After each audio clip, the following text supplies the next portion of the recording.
Bonjour tout le monde et bienvenue dans cette nouvelle séance de français dans laquelle on va essayer de voir ensemble un texte de lecture. Alors le texte, un spectacle inattendu, vous allez le trouver dans la page 170 de vos manuels. Alors je vous invite à prendre cette page-là. L'objectif de la leçon est être capable de comprendre une description dans un récit. Donc, ce qu'on va voir aujourd'hui, c'est un texte à la fois narratif et descriptif. Dans les séquences précédentes, on a déjà vu le texte narratif, le texte explicatif, le texte injonctif. Mais aujourd'hui, on est dans la 4e séquence. Il sera question, Inch'Allah, d'annoter un texte narratif descriptif. Alors, c'est quoi la description dans un récit? Parfois, le narrateur arrête le cours de son récit pour décrire un personnage, un lieu ou bien un objet. Certains considèrent que la description, ou bien cette description, est un moment vide et ennuyeux dans la description. Mais on peut dire que cette description-là est très importante pour bien comprendre le texte. Alors là, parfois, la description du cadre spatial et temporel, de l'histoire, la description d'un personnage, d'un lieu, d'un objet, est très importante pour bien comprendre le récit. Alors, comme on a l'habitude de faire, on va commencer par l'analyse des éléments paratextuels. Ça veut dire le titre, la source, l'image, l'auteur et ainsi de suite. Alors, je commence ici par la source. Donc, la source, alors comme vous voyez ici, donc c'est voyage au centre de la Terre. Alors, dès le début, on peut savoir ici que c'est un récit d'aventure. Puisqu'il s'agit d'un voyage au centre de la Terre, on peut dire que c'est un récit d'aventure. Et ça doit être aussi un récit fictif, un récit imaginaire. L'auteur, c'est Jules Verne. Jules Verne, donc nous avons ici un bref. Dans la marge, vous avez un bref sur la vie de l'auteur. Donc, on va lire. Donc, Jules Verne, 1828-1905, donc déjà le 19e siècle, le 20e siècle, est un auteur français passionné par les sciences. Il a écrit des romans d'aventure, donc déjà, il a écrit beaucoup de romans d'aventure qui racontent tous des voyages extraordinaires et qui mènent les lecteurs aux limites de mondes connus. Donc, on peut savoir ici que Jules Verne, c'est un auteur de voyages extraordinaires. Donc, peut-être on va voir aussi dans ce texte-là un voyage qui est extraordinaire. On passe à l'image. Donc, on peut dire ici qu'il s'agit d'une forêt. C'est une forêt. Composée de quoi? Composée d'énormes champignons. Ils sont séparés ici par un cours d'eau. Ce cours d'eau qui mène à un lac. Alors, comment il vous paraît ce lieu-là? Donc, on peut dire que ce lieu, il est hostile.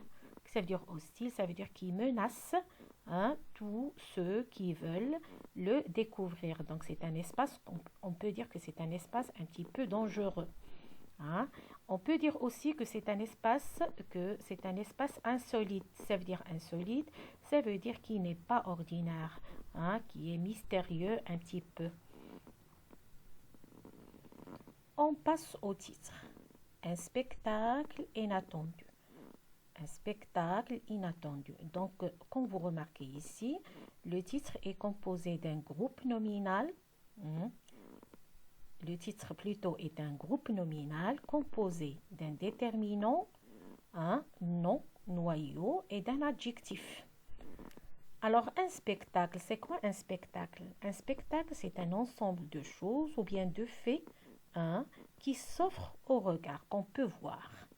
Inattendu, ça veut dire quoi? Inattendu, ça veut dire imprévu, ou bien auquel on n'est pas amené à s'attendre, peut-être même bizarre, étonnant, surprenant, un spectacle extraordinaire qu'on n'a pas l'habitude de voir.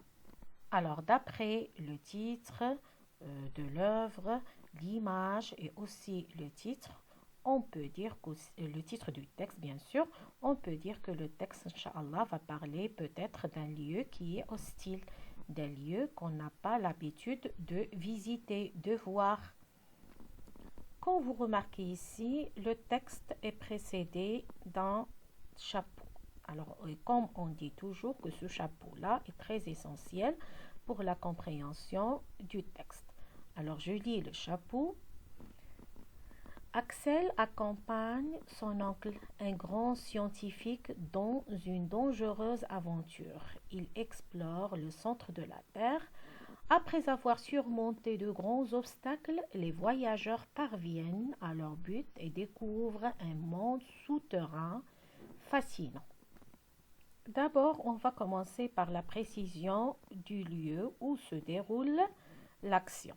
Donc, on peut dire que l'action se déroule au centre de la Terre. Le centre de la Terre. Bien sûr, c'est un espace dangereux. Pourquoi il est dangereux? Parce qu'il présente il présente de nombreux obstacles ici. Ça veut dire un obstacle, ça veut dire des contraintes, des difficultés. Donc, c'est un voyage qui est un petit peu à risque, un voyage à risque qui est très dangereux. Quels sont les personnages? Donc, les personnages sont Axel et son oncle, le scientifique. Donc, son oncle, c'est un scientifique. Alors, les deux personnages, Axel et son oncle, le scientifique, vont entreprendre un voyage qui est dangereux, une aventure qui est dangereuse. Où ça? Au centre de la Terre. Au centre de la Terre. Je passe premier paragraphe et je lis. Mais en ce moment, mon attention fut attirée par un spectacle inattendu. À 500 pas, au détour d'un haut promontoire, une forêt haute, touffue, épaisse, apparut à nos yeux. Elle était faite d'arbres de moyenne grandeur, taillés en parasols réguliers, à contours nets et géométriques. Les courants de l'atmosphère ne semblaient pas avoir pris sur leur feuillage et au milieu des souffles, ils demeuraient immobiles comme un massif de cèdre pétrifié. Je hâtai le pas.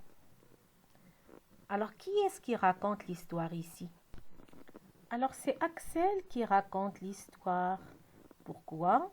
Parce que vous pouvez voir plus loin un petit peu, ici, exactement dans la ligne 16, mon oncle les appela immédiatement de leur nom. Donc, c'est Axel qui raconte l'histoire. Alors, regardez cette phrase-là. Je hâtai le pas. Alors, pourquoi le narrateur hâte-t-il le pas? Dans quel état se trouve-t-il lors de la découverte de ce lieu-là? Donc, il hâte le pas parce qu'il était impatient de voir et de découvrir encore davantage les mystères de ce lieu-là qui était étrange et extraordinaire. Donc, il était fasciné par la vue de ce paysage-là. Et qu'est-ce qui montre dans le texte qu'il était fasciné par la vue de ce paysage-là? Qu'est-ce qui montre qu'il a aimé beaucoup cette forêt, ce paysage-là? Donc, on va essayer de relever quelques phrases qui le montrent. Donc, regardez la phrase ici. Donc, sous leur ombrage, ma surprise ne fut plus que de l'admiration. Donc, j'étais surpris et admiré par la vue de ce paysage. Plus loin encore dans le texte, on peut voir ici des adjectifs étonnants, magnifiques, splendides, Comme vous remarquez ici, il s'agit d'une phrase exclamative pour exprimer le charme, pour exprimer que les personnages étaient très fascinés, étaient charmés par la vue de cette forêt-là. Alors revenons au premier passage que j'ai déjà lu. Alors la question ici, à quel type de texte ce passage appartient-il? Quel est le type de texte? On peut dire ici que c'est un texte ou bien c'est un type descriptif. Et pourquoi le narrateur a-t-il recours à cette description-là? Alors, le narrateur a eu recours à cette description pour nous peindre l'espace qu'il a exploré avec son ongle. Et quel est l'élément décrit? Donc, l'élément décrit, c'est une forêt. C'est une forêt. Quels sont les éléments étudiés ou bien le narrateur a utilisé quels outils grammaticaux pour essayer de décrire ce paysage-là? Donc, on peut dire que le narrateur, pour décrire cette forêt, a utilisé des adjectifs hautes. Donc, la forêt était haute, touffue, épaisse, touffue. Une forêt touffue, ça veut dire elle est dense, où il y a beaucoup d'arbres. Épaisse, apparue sur nos yeux. Donc, haute, touffue, épaisse. Il y a d'autres adjectifs. Donc, parasol régulier, né, géométrique. Il y a encore des adjectifs. Alors, cèdre pétrifié, immobile, ici c'est un attribut de sujet, immobile, donc sont tous des adjectifs pour pouvoir décrire ce paysage-là qui est insolite. Le narrateur a utilisé également des CDN ou bien groupes prépositionnels aussi pour décrire ce paysage. Donc les courants de l'atmosphère. Donc de l'atmosphère complète le nom courant. Comme un massif de cèdre pétrifié. Un massif de cèdre pétrifié. Cèdre, ce sont de très grands arbres dont le bois est très dur un petit peu. Pétrifié, ça veut dire transformé en pierre. Des cèdres qui sont transformés en pierre. Alors vous remarquez ici, le narrateur a utilisé aussi une comparaison. Alors qu'est-ce qu'il compare ici? Il compare les arbres. Ils sont comme un massif de cèdre pétrifié. Pétrifié, ça veut dire en pierre. Pourquoi? Parce qu'ils sont immobiles. Immobiles au courant de l'atmosphère. Ils sont immobiles, ils ne bougent pas quand il y a des courants très forts de l'atmosphère. Donc, ce sont tous des moyens pour décrire cette forêt-là, ce lieu-là qui est insolite. Le narrateur a utilisé dans l'avant-dernier paragraphe d'autres mots scientifiques qui désignent des arbres. Alors je lis. Cependant, non, mais la végétation ici, mais la végétation de cette contrée souterraine ne s'en tenait pas à ces champignons. Plus loin s'élevait par groupe un grand nombre d'autres arbres. Il y a d'autres, donc dans ce lieu-là, il n'y a pas seulement des champignons, mais il y a d'autres arbres au feuillage décoloré. Ils étaient faciles à reconnaître.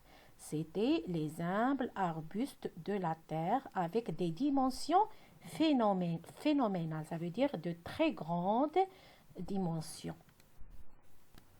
Alors, parmi les arbres cités, on peut lire, il y a des lycopodes, il y a aussi des fougères, ensuite des sigillaires et enfin des ici, dans cette ligne-là, des lépidodendrons. Donc, ce sont des noms qui sont scientifiques, des noms d'arbres qui existent dans ce lieu insolite. Et l'emploi de ces mots dans le texte donne un effet de précision scientifique, puisque l'oncle d'Axel était un scientifique, et de souci de détail dans la description de ce paysage.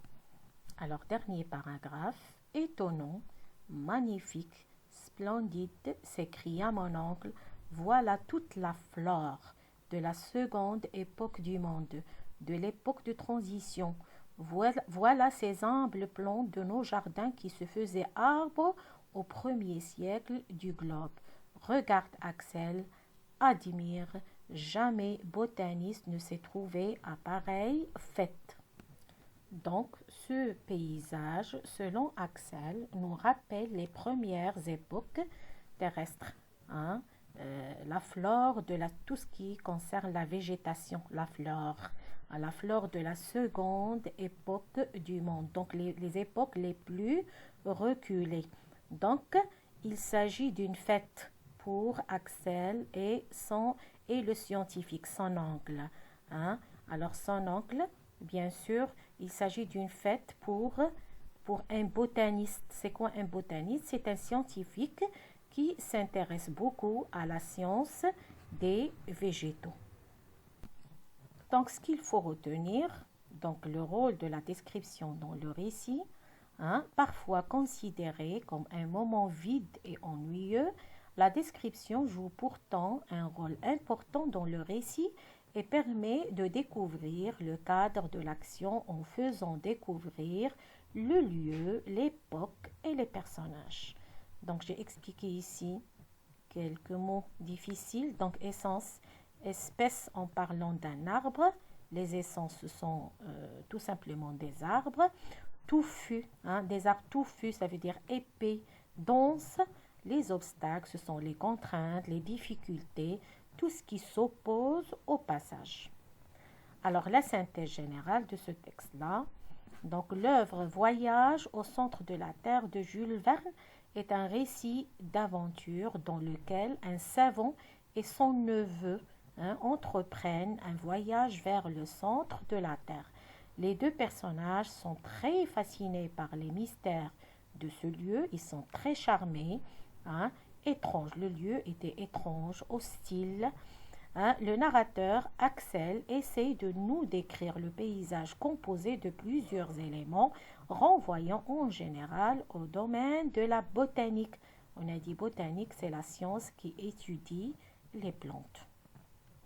Donc c'est la fin de notre séance aujourd'hui. À la prochaine séance, Inch'Allah. Merci de votre attention.